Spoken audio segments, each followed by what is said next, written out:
శోభన్ బాబుకి రూపాయి ఎగ్గొట్టినోడు లేడు, కృష్ణ గారికి రూపాయి సరిగ్గా ఇచ్చినోడు లేడు అని ఒక సామెత. శోభన్ బాబు గారు చాలా నిక్కచ్చిగా ఉండేవారంటండి, డబ్బులు తెచ్చకపోతే షూటింగ్ అంటే ఆయన ఎందుకు అంత గట్టిగా అనాల్సి వచ్చిందంటే ఆయన భూములు కొంటాడని చెప్పాం కదా. అవును, ఈ సినిమా ఉంది, మల్లెపూ సినిమా చేస్తున్నాం, లేకపోతే మానవుడు దానవుడు సినిమా చేస్తున్నాం, ఈ సినిమా ఇంత రెమ్యునరేషన్ ఇస్తారు, ఈ నెల ఇంత వస్తే ఈ నెల ఇంత వస్తే ఈ డబ్బును ఎక్కడ ఇన్వెస్ట్ చేయాలి అనేది ప్లాన్ దాని మీద గీసేసుకునేవాడు. వచ్చో నోట్బుక్ ఉండేది ఇట్లా, షార్ట్ లేనప్పుడు అక్కడ తీసుకొని చూసుకుంటుంది ఏదో రాసుకుంటూ ఉండేవాడు. అంతేగాని క్యారెక్టర్ వాటి గురించి కాదు, అట్లా అని కాదు, క్యారెక్టరే అదేలేండి ఇది. అందుకని ఏంటంటే ఆ డబ్బు ఆ టైంకి అతను ఇవ్వకపోతే చాలా ఇబ్బంది అయిపోయేవాడు అనమాట. ఇన్స్టాల్మెంట్ కట్టాలి కదా. మరి వీళ్ళ సాధక బాధకాలు కూడా అవసరమే కదా సార్. అట్లే డిఫరెంట్గా పాటించుకుంటే ఎక్కడ ఉంటాడు కానీ. అదేలేండి అదే అంటే మనం కృష్ణ గారితో కంపారిజన్లో, కృష్ణ గారితో కంపేర్ చేసుకుంటే కృష్ణ గారి తర్వాత ఎవరైనా కృష్ణ గారు ఎవరైనా సరే మేమందరం కూడా అయింది. కాకపోతే నేను కూడా అదే స్కూల్, నేనంటే బిజినెస్లోంచి వచ్చాను కాబట్టి ఫైనాన్స్లో ఎంత కష్టపడతారు, మరి ఎంత డబ్బు తీసుకొచ్చి పెడతాడు నిర్మాత. అవును అవును సార్. ఫస్ట్ ఖర్చు పెట్టేదంతా ఆయన, ఆఖరణ చిల్లర ఎత్తుకునేది ఎవరంటే ప్రొడ్యూసర్. అవునండి, అది వస్తే ఇంకో సినిమా తీస్తాడు, లేకపోతే నిర్మాతల హీరోవా మీరు దర్శకుల హీరోవా అంటే నిర్మాతల హీరో. నేను నిర్మాతల హీరోని, అందుకని ఆ కష్టకాలు తెలుసు కాబట్టి నేను ఏ రోజున కూడా డబ్బులు ఇస్తే రాను అనే మాట అనలా. ఓకే, ఇచ్చింది తీసుకున్నా. అదే పైగా మీరు కృష్ణ గారి ఇన్ఫ్లుయెన్స్ క్లాస్మేట్స్ కూడా కదా మీ ఇద్దరును. అంటే కృష్ణ గారి తాలూకా ఈ ట్రాజెక్టరీ ఏదైతే ఉందో, ఆయన వస్తూనే మోసగాడు చేసేయడం, వస్తూనే ఇంకేదో చేసేయడం, వద్దంటుంటే అల్లూరి సీతారామరాజు తీసేయడం, అసలు అవన్నీ చూస్తే మీకు ఎలా అనిపించింది అంటే ఆ కృష్ణ ఈ కృష్ణ ఒకటేనా? అదే అన్న, కాలేజీలో ఉండేవాడు, నోట్లోంచి మాట కూడా బయటకు వచ్చేది కాదు, మాట్లాడటం కూడా సినిమా షూటింగ్లో తెగ మాట్లాడేసేస్తూ ఉండేవాడు బయట. అవునండి, బయట కూర్చోగానే ఏ సినిమా రిలీజ్ గానే ఇది ఫస్ట్ డే ఎంత వచ్చి, సెకండ్ డే ఇది ఎంత ఎంత ఎంత బిజినెస్ చేస్తే ఇవన్నీ చెప్తూ ఉండేవాడు. అవును, అందరు కలిసి చూడేవారు, అందరు కూర్చొని నవ్వుకుంటూ ఉండేవారు, అసలు హుషారుగా ఉండేది. ఆయన సినిమా అయినా రోజు బ్రహ్మాండంగా ఉంది నాగేంద్ర మన సినిమా అన్నాడు అంటే అనుకున్నాను, ఓకే సార్ కంగ్రాచులేషన్ సార్ అన్నాను. మర్నాడే కలిసాను నేను, జరిపోయింది 70mm మెడ్రాస్లో. మొన్న ఇలా సెట్లకు వెళ్ళగానే నిన్న చెప్పిన రిపోర్ట్ తప్పయ్యా నాగేంద్ర, మన సినిమా ఫ్లాప్, డబ్బాలు పంపించేస్తారు చెప్పాడు. నాకు ఎలా రియాక్ట్ అవ్వాలి, ఎంత బాగా చెప్పుకునేవాడు, అంత ధైర్యంగా చెప్పేవాడు. అవతల వాళ్ళ సినిమా కూడా ఈ సూపర్ బ్రదర్స్ అని ఏవిఎస్ డైరెక్ట్ చేసిన సినిమాకి చిరంజీవి గారును కృష్ణ గారు ఇద్దరు గెస్ట్స్గా వచ్చారు, చీఫ్ గెస్ట్లుగా. అయిపోయిన తర్వాత బయటకు వచ్చి కూర్చున్న తర్వాత చిరంజీవి గారిది అది అప్పుడు ఏదో మాస్టర్ ఏదో సినిమా రిలీజ్ అయింది సార్. అప్పుడే మాస్టర్ రిలీజ్ అయితే మొత్తం టౌన్ రికార్డులన్నీ చిరంజీవి గారికి చెప్పారండి కృష్ణ గారి పక్కన కూర్చుని. ఏ సినిమా అనకాపల్లి దగ్గర నుంచి అంటే చిరంజీవి గారు అయితే మీరు నమ్మరు, ఆశ్చర్యపోయారండి. అని ఇటే ఆయన మెమొరీ, అసలు కృష్ణ గారి మెమొరీ అని. సో ఆయన తరతన భేదం లేదండి, ఫెయిల్యూర్ అయినా ఎదుటి వాళ్ళు సక్సెస్ అయినా ఆయన సమానంగా చూడగలిగారు. బట్ మీరు ఒక ఆర్టిస్ట్గా ఒక అల్లూరి సీతారామరాజు లాంటి ఒక క్యారెక్టర్ చేసిన ఏది రామారావు గారే మళ్ళీ కమర్షియల్గా ఇది అవుతుందని చెప్పి మానేశారండి. కృష్ణ గారు తీద్దాం, అప్పుడు కృష్ణ గారికి రామారావుకి మంచి ఇది ఉండేది, అండర్స్టాండింగ్.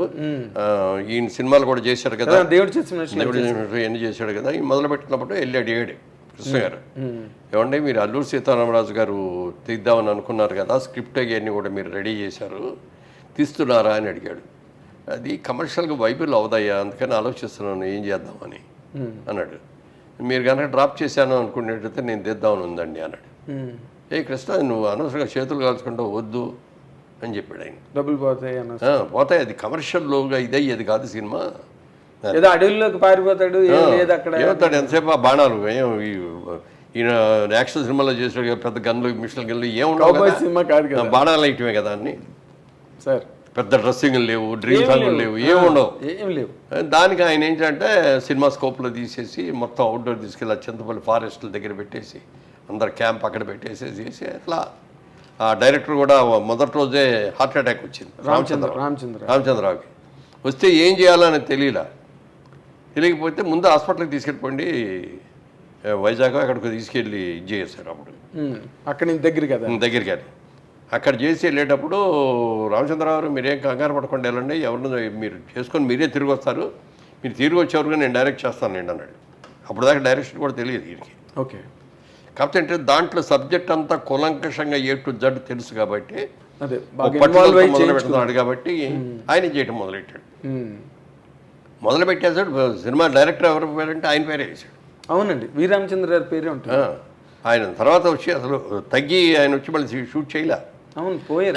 మొత్తం అంతా ఈయనే చేశాడు, ఆయన చనిపోయాడు. అవును, డైరెక్టర్ అతని పేరే చేశాడు. అలాంటి మారల్ వాల్యూస్ అసలు కృష్ణ తర్వాత డబ్బులు కూడా ఫ్యామిలీకి పంపించాడు. సినిమా మొత్తం డైరెక్ట్ చేస్తే ఎంత ఇస్తాడో ఆ అమౌంట్ అంతా కూడా ఇచ్చి పంపించాడు. గ్రేట్ కదా సార్ నిజంగా. అందుకే అన్నది నిజంగా ఇండస్ట్రీలో దేవుడు అంటే దేవుడే. అవి ఎవరు పెట్టారండి కాలేజీలో ఆ పేరు దేవుడు అని అతనికి?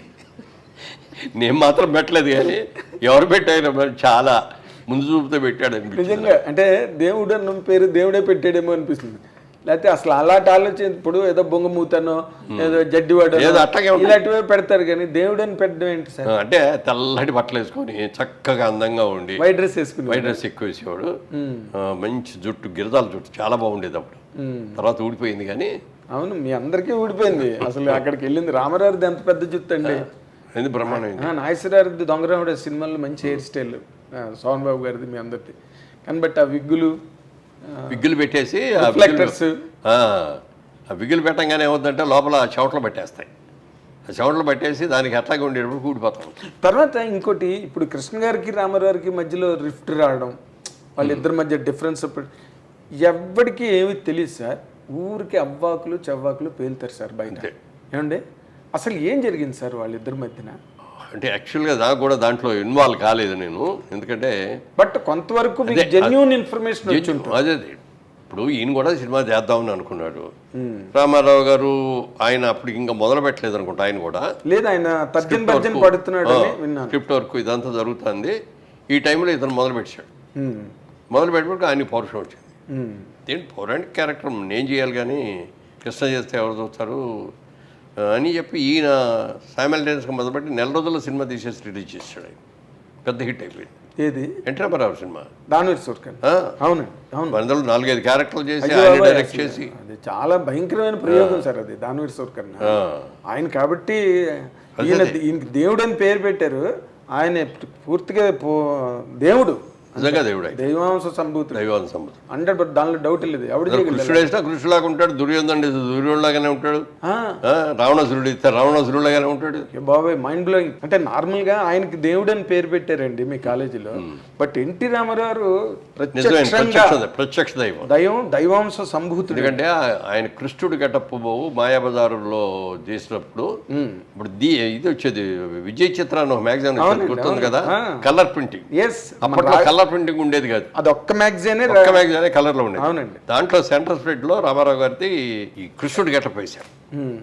అది చూసి అందరూ థ్రిల్ ఫీల్ అయిపోయి ఎవరికాళ్ళు దాన్ని జాగ్రత్తగా ఓపెన్ చేసి ఫ్రేములు కట్టుకొని ఇళ్లలో తగిలించుకునేవాళ్ళు కొంతమంది, దేవుడి గదిలో పెట్టుకునేవాళ్ళు కొంతమంది.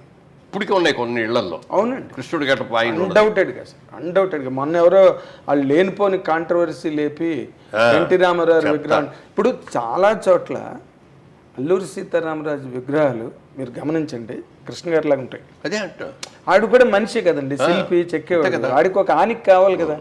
ఎలాగని దాని మీద అసలు మొన్న చాలా తప్పు, దారుణం అండి, దారుణం. పాపం ఎన్ఆర్ఐ అమెరికా నుంచి అందులో తీసుకొచ్చి బోల్డ్ అంత అమౌంట్ పెట్టి ఒక అద్భుతమైన ఇది చేయాలని, చాలా పెద్ద విగ్రహం అది. అవును, అంత చేస్తే మన ఇండస్ట్రీ వాళ్ళు దానికి ఎదురు తిరిగి ఇది చేశారు.